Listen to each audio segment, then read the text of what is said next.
దేవుని నామానికి మహిమ కలుగును గాక. హల్లెలూయా. నేడు మనం ధ్యానించబోచున్నటువంటి లేఖన భాగము సామెతల గ్రంథము 10వ అధ్యాయము 8 నుండి 11 వచనములు ధ్యానం చేద్దాం. జ్ఞానచిత్తుడు ఉపదేశమును అంగీకరించును, పనికి మాలిన వదరబోతు నశించును. యథార్థముగా ప్రవర్తించువాడు నిర్భయముగా ప్రవర్తించును, కుటిల వర్తనుడు బయలుపడును. కనుసైగ చేయువాడు వ్యధ పుట్టించును, పనికి మాలిన వదరబోతు నశించును. నీతిమంతుని నోరు జీవపు ఊట, భక్తిహీనుల నోరు బలాత్కారము మరుగుపరుచును. ఈ వాక్యములలో ఉన్నటువంటి 4 రకాలైనటువంటి వ్యక్తిత్వాలను అనగా వ్యక్తుల యొక్క స్వాభావిక పరిస్థితులను పరిశీలన చేసుకుందాం. అర్థాలు ఇంతకుముందు మనం చాలాసార్లు నేర్చుకున్నాం కదా.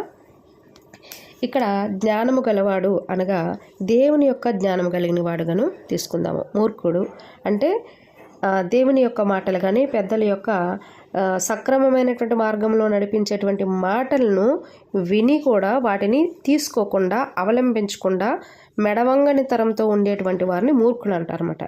మూర్ఖుడు, అలాగే నీతిమంతుడు మరియు భక్తిహీనుడు, ఈ 4 క్యారెక్టర్స్ని ఇక్కడ మనం చూస్తున్నాము. వీరి మధ్య ఉండేటువంటి తారతమ్యతను పరిశీలన చేద్దాం. దేవుని యొక్క భయము గలవాడు మంచి పెంపకంలో తర్ఫీదు పొందినటువంటి వాడు ఎప్పుడు దేవుని మాటలకు విధేయుడై ఉంటాడు. వీరు ఎప్పుడు నేర్చుకునేటువంటి స్వభావం కలిగి అంగీకారయోగ్యమైనటువంటి వ్యక్తులుగా నిలబడతారనమాట. దేవుని యొక్క మాటలు పెద్దల యొక్క ఉపదేశాలు లేదా పెద్దల యొక్క ఉపదేశములు మనకు మంచిని బోధిస్తాయి. వాటిని వింటూ ఆచరణలో పెట్టి నడిచేవాడే జ్ఞానవంతుడు. అయితే మూర్ఖుడు ఆ మాటలను వినినను అంగీకారంలోనికి తీసుకోడు, ఆచరణలో పెట్టడు, తనకు నచ్చిన విధంగా జీవిస్తాడనమాట. వాడు చేస్తున్నది తప్పు అని తెలిసినా తాను సరిచేసుకునేటువంటి అవకాశము ఎప్పటికీ ఇవ్వడు. వాని నోరే వానికి శాపంగా మారుతుంది. మరి ఇక్కడ దేవుని యొక్క మాటలు మనిషిని ఎట్టి రీతిగా మారుస్తాయో ఆ యొక్క దేవుని యొక్క జ్ఞానం పొందుకున్నటువంటి వారు కానీ దేవుని యొక్క తర్ఫీదులో ముఖ్యంగా చెప్పుకోవాలంటే దేవుడు ప్రతి మనిషిని తన పోలికలో తన స్వరూపంలో చెక్కి ఉన్నాడు.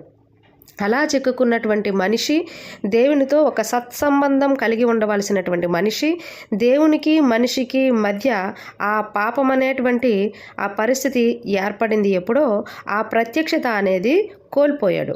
ఇప్పుడు అదే ప్రత్యక్షత మరల మనిషి దేవునితో కట్టబడాలి అని అంటే మనిషిలో చేరుకున్నటువంటి ఆ పాపము మరణం తరువాత మరి దేవుని యొక్క రాజ్యంలోనికి చేర్చబడాలి, లేదా దేవునితో ఆ సత్సంబంధం కలిగి ఉండాలి అని అంటే, ఎందుకంటే రక్త మాంసములు మరి ఆయన రాజ్యాన్ని స్వతంత్రించుకోవు కదా.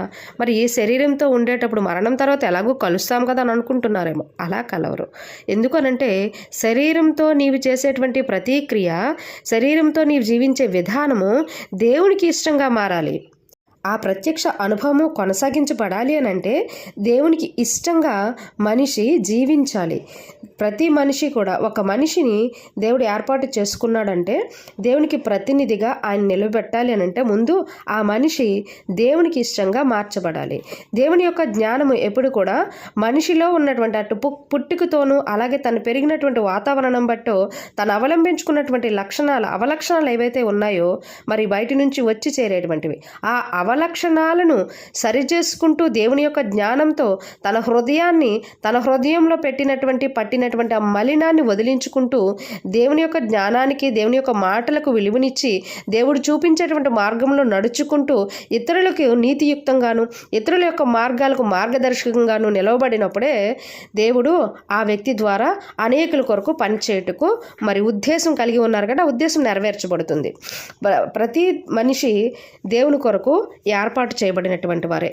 ఎవరు సామర్థ్యాన్ని బట్టి ఎవరి స్థితిని బట్టి వారికి ఆ యొక్క పరిస్థితులు ఆ యొక్క తలాంతులు ఇచ్చి ఉన్నాడు దేవుడు. వారున్నటువంటి ఆ తలాంతులను బట్టి వారికి ఇచ్చినటువంటి ఆ తలాంతులను బట్టి ప్రతి మనిషి కూడా సమాజంలో ప్రతి మనిషి పట్ల మరి సేవా దృక్పథంతో ముందుకు వెళ్ళాలి. అయితే దేవుని యొక్క జ్ఞానము మనిషిని పాపయుక్తంగా కాకుండా పాపం నుండి వేరు చేయబడి దేవునికి దగ్గర చేయబడే విధంగా దేవుని యొక్క జ్ఞానము మనిషిలో పనిచేస్తుంది. అయితే మరి దేవుని యొక్క జ్ఞానాన్ని అభ్యాసం చేయనటువంటి వారు, దాన్ని అవలంబించినటువంటి వారు లోకానుసారంగా ఏ విధంగా జీవిస్తారు? లోకంలో ఉన్నటువంటి పాపాలకు, లోకంలో ఉన్నటువంటి అనేకమైనటువంటి ఆ లోక ఆశలకు లోబడిపోయి లోకానుసరమైనటువంటి పద్ధతుల గుండా వెళుతూ మనిషికి మరి హాని చేసుకుంటూ, అలాగే మరి ఈ వాక్యంలో చూస్తున్నాం కదా, కను గీటడం అనేది అంటే కుయుక్తులు కపటమైనటువంటి ఆలోచనల చేత, పాపకరమైనటువంటి మార్గముల చేత దేవుని యొక్క ఉద్దేశాన్ని నశింపచేసేవారుగాను నిలబడతారు అనమాట భక్తిహీనులు. అయితే వీరికి దేవుని యొక్క భయము ఉండదు, దేవుని మీద ఆ విశ్వాసం కూడా ఉండదు. దేవుడు ఏర్పాటు చేసుకున్న ప్రతి మనిషి దేవునితో ఆ సత్సంబంధం కలిగి లేకుండా దేవునికి వేరైపోయి అపవాది సంతానంగా మారిపోతూ ఉంటే, సర్ప సంతానంగా మారిపోతూ ఉంటే దేవుని కొరకు పనిచేసేటువంటి వారు ఎవరు ఉంటారు? దేవుని యొక్క జ్ఞానాన్ని అభ్యాసం చేసినటువంటి వారు, దేవుని యొక్క జ్ఞానంలో నడిచేటువంటి వారు కొంతమందే ఉంటారు. ఆ కొంతమంది దేవుని ప్రతినిధులుగా నిలవబడతారు.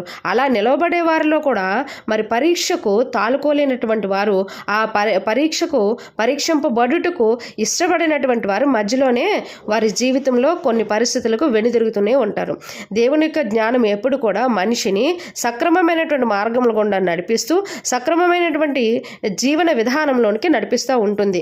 నీవు బలం అనుకున్నది నీలో నుంచి పోవచ్చు, నీవు అతిశయపడుతున్న దాన్ని నీ నుంచి తీసివేయవచ్చు, నీవు ఒట్టి చేతులతో ఉండేటప్పుడు దేవుణ్ణి స్తుతించగలిగేటువంటి అనుభవంలోనికి నేను నడిపిస్తూ నీవు దేవుని మీద ఎంత సక్రమంగా ఆనుకుని ఉంటావో ఆ పరిస్థితి వరకు, ఆ చివరి వరకు కూడా పరీక్షింపబడుతూనే ఉంటావు. ఈరోజు లోకంలో చదువుకున్నటువంటి ప్రతి పిల్లోడు లేదా మనం చదువుకున్నటువంటి రోజుల్లో 1-2 తరగతుల నుంచి 7th వరకు వచ్చినంత వరకు కూడా ఒక స్టేజ్ పరీక్షలు ఉంటాయి. 7thలో ఒక పరీక్ష ఉంటుంది, అలాగే 10th స్టేజ్కి వచ్చేసరికి ఒక ఎగ్జామ్ ఉంటుంది. ఈ యొక్క పరీక్షా విధానం అనేది మన పరిపక్వత మీదను, అలాగే మన యొక్క తరగతుల పరిస్థితులను బట్టి ఆధారపడి ఉంటుంది. అంటే తరగతులు పెరిగేటువంటి జ్ఞానమును బట్టి ఆధారపడి ఉంటుంది. అలాగే ప్రతి మనిషి కూడా తను ఏ ఏర్పాట్లో ఉన్నాడో, ఏ ఏర్పాటు కొరకు సిద్ధపరచబడాలో, ఏ భారాన్ని ఎత్తబడేటువంటి పాత్రగా తను నిలబడి ఉన్నాడో దానికి తగిన విధంగా పరీక్షింపబడతాడు అన్నటువంటి విషయాన్ని గుర్తు చేసుకోవాలి. ఈ పరీక్షలు అంతము వరకు సహించువాడు ధన్యుడు అన్నటువంటి మాట ఏదైతే ఉందో ఆ మాటకి కట్టుబడి నిలవబడేటువంటి వాడే మరి దేవుని యొక్క జ్ఞానాన్ని, దేవుని యొక్క మాటలను అంగీకారయోగ్యంగా తీసుకుంటూ, దేవుని యొక్క మాటలకు విధేయత చూపిస్తూ, దేవుని యొక్క మాటలతో తన జీవితాన్ని కట్టుకుంటా ఉంటాడనమాట. దేవుడు యొక్క బలము, బాధ్యత, దేవుని యొక్క ఆ యొక్క ఏంటంటారు పవర్, అది నీకు తెలియకపోతే నీవెలా నిలబడగలవు? నీకు తెలియాలంటే నీవు పరీక్షలో నిలబడాలి. ఆ పరీక్షలు నానా విధంగా ఉంటాయి. నీ స్టేజ్ని బట్టి, నీ ఆలోచన బట్టి, నీ విధానాన్ని బట్టి, నీకున్నటువంటి మకిరిని బట్టి, నీకు ఎత్తబడి అప్పగించేటువంటి బాధ్యతను బట్టి కూడా అవి ఉంటాయన్నమాట. ఆ పరీక్షకు అంతము వరకు కూడా సహిస్తూ నిలవబడాలి. నీలో ఉన్నటువంటి సమస్తమైన మక్కిరి వదిలింపబడాలి. అది వదిలించిన తరువాత నీకు దేవునితో ఒక పటిష్టమైనటువంటి నమ్మకము, పటిష్టమైనటువంటి విశ్వాస బంధము, అలాగే ఒక పటిష్టమైనటువంటి ఒక సక్రమమైనటువంటి ఆ యొక్క మార్గము గుండా నీ దేవుడు నిన్ను స్థిరపరిచి, నిన్ను బలపరిచి, నీ హస్తములను బలపరిచి, అనేకుల ముందు నీకు ఉంచబడినటువంటి పందెంలో ఓపికతో పరిగెట్టేటువంటి ఆ శక్తిని నీకు ఇచ్చి దేవుడు నిన్ను నిలబెడతాడు. అలా కాకుండా మరి ఈ పరీక్షలను తాలుకోలేక వదిలేసి వెనుదిరిగితే భక్తిహీనుల వలె మారిపోతావు. భక్తిహీనుడు ఎప్పుడు కూడా తనకు తానే మరి చెడుని లేదా తనకు తానే తన మార్గాన్ని చెరుపుకొని మరి తనకు తానే తన యొక్క మార్గంలో వెనుతిరుగుతూ ఉంటాడనమాట. అలా వెనుతిరిగేటువంటి పరిస్థితి ఏదైనా ఉన్నప్పటికీ ఆ యొక్క భక్తిహీనుడు మార్గంలో ఏ మనిషి వెళ్ళకూడదు. కాబట్టి ప్రతి వ్యక్తి కూడా దేవుని యొక్క జ్ఞానాన్ని అభ్యాసం చేసుకుంటూ దేవుని యొక్క జ్ఞానంతో తన జీవితాన్ని కట్టబడుతూ ముందుకు వెళ్ళాలి. ప్రార్థన చేద్దాం. దేవుని యొక్క మాటలు మనల్ని ఎంతగానో బలపరుస్తున్నాయి. దేవుని యొక్క జ్ఞానము మనల్ని ఎంతగానో మంచి మంచి మార్గముల గుండా నడిపిస్తున్నాయి. కాబట్టి ప్రార్థన చేద్దాం. మన జీవితాలు దేవునికి ఇష్టంగా మలచబడుతూ దేవుని యొక్క మాటలకు మరి చెవియొగ్గుతూ మనము అభ్యాసాత్మకంగా ముందుకు వెళదాం. ఇతరులకు మరి నీతియుక్తమైనటువంటి మార్గములుగా నడిపించేవారుగా నిలబడదాం. మన జీవితం ఎప్పుడు కూడా యథార్థవంతంగాను నీతియుక్తంగాను మారాలి అని అంటే దేవుని యొక్క మాటలకు మనము చెవియొగ్గి మన యొక్క జీవితాలు దేవునికి ఇష్టంగా మార్చబడాలంటే వాక్యాన్ని అంగీకరించాలి. ప్రార్థన చేద్దాం.